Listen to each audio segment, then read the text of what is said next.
కమాండ్గా మార్చడం 1983లో చేశారు. మొదట్లో చిన్న నేవల్ బేస్గా ఉన్న ఈ యొక్క ఈస్టర్న్ నేవల్ కమాండ్ ఈరోజు మహోన్నతంగా ఎదిగింది. ఇప్పుడే అడ్మిరల్ గారు చెప్పినట్టు ఇక్కడ ఒక అడ్వాంటేజ్ ఉంది, లాజిస్టిక్స్ అడ్వాంటేజ్ ఉంది, లొకేషన్ అడ్వాంటేజ్ ఉంది. అందుకనే ఇక్కడికి రాను ఈరోజు చూస్తే దేశానికి అతి ముఖ్యమైన నావల్ హెడ్ క్వార్టర్గా విశాఖపట్నం తయారు చేసే పరిస్థితికి వచ్చింది. అలాంటి ఒక బ్రహ్మాండమైన ప్లేస్లో ఈరోజు మనం చూస్తే ఆపరేషన్ డెమో విజయవంతమైంది.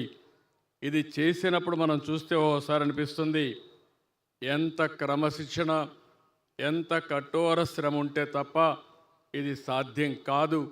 అలాంటి కఠోర శ్రమ చూపించిన ప్రతి ఒక్కరిని పేరు పేరున మనస్ఫూర్తిగా అభినందిస్తున్నానని చెప్పి కూడా నేను మీకు తెలియజేస్తున్నా. 1971 భారత్ పాకిస్తాన్ యుద్ధంలో విశాఖపట్నం సమీపంలో నేవల్ కమాండే చాలా కీలకంగా పనిచేశారు. ఆ రోజు పాకిస్తాన్ సబ్మెరైన్ గాజీని ధ్వంసం చేసింది మన విశాఖపట్నం ఈస్టర్న్ నేవల్ కమాండ్ చేశారు. అందువల్లనే ఆ రోజు యుద్ధంలో మనం విజయం సాధించాం. అది చరిత్రలో మిగిలిపోయే సంఘటన అని చెప్పి కూడా నేను మీకు తెలియజేస్తున్నా.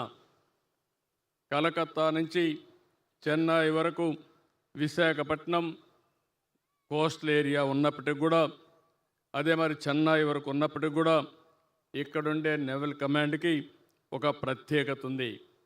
ఇప్పుడే ఒక మాట చెప్పారు ఉద్దులో, నేను ఆ రోజు చూశాను. 10 రోజులు ఇక్కడే ఉన్నా. 10 రోజుల్లో నేవీ చూపించిన చొరవ నా జీవితంలో ఎప్పుడూ మర్చిపోలేను.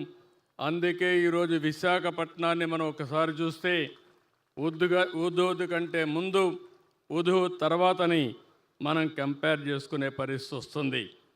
అలాంటి ఈరోజు దేశ రక్షణకే కాదు, ఏదైనా విపత్తు వస్తే ఏ విధంగా కాపాడతారో ఇప్పుడే డెమాన్స్ట్రేషన్లో కూడా చూపించారు. ఒక వరదలు వచ్చినా, ఒక ఆపద వచ్చినా, లేకపోతే తుఫాన్ వచ్చినా అందరికంటే ముందుండేది ఈ నేవీ ముందుంటారు. బాధితులను కాపాడతారు. ముఖ్యంగా మత్స్యకారుల్ని ఈ యొక్క తుఫాన్ సమయంలో ప్రాణరక్షణ చేసే ఏకైక దళం ఈ నేవీ దళం అని చెప్పి కూడా నేను మీకు తెలియజేస్తున్నా. ఈరోజు మనందరం ఒక్కసారి ఆలోచిస్తే దేశంలో దేశ రక్షణ ఎంత ముఖ్యమో ఆర్థికంగా మనం ముందుకు పోవడం కూడా అంతే ముఖ్యం. అలాంటి ఆర్థికంగా ముందుకు పోవడం కోసం నేవీ పెద్ద ఎత్తున పనిచేస్తున్నారు. ఈరోజు మనం అందరం కూడా ఈరోజు ఈస్టర్న్ కోస్ట్లో చూస్తే అనేక పోర్ట్లు ఉన్నాయి, ఎక్స్పోర్ట్స్ ఉంటాయి, ఎకనామిక్ యాక్టివిటీ ఉంటుంది. దీన్ని పరిరక్షించే బాధ్యత వీళ్ళు తీసుకోవడం చాలా సంతోషం అని చెప్పి కూడా నేను మీకు తెలియజేస్తున్నా. అలాంటి ఈస్టర్న్ నేవల్ మన దగ్గర ఉండడం మనందరి అదృష్టంగా భావిస్తున్నాను. విశాఖపట్నాన్ని చూస్తున్నాను. నేను ఎన్నిసార్లు విశాఖపట్నానికి వచ్చినప్పుడంతా మీ అభిమానం చూస్తున్నా. మీరు చూపించే అభిమానం నా జీవితంలో ఎప్పుడూ మరిచిపోలేనని చెప్పి మరొక్కసారి విశాఖపట్నం ప్రజలందరూ కూడా విజ్ఞప్తి చేస్తున్నారు. విశాఖ అంటేనే ఒక ప్రశాంతత, విశాఖ ప్రజలంటేనే ఒక మంచితనం, నీతి, నిజాయితీ, క్రమశిక్షణ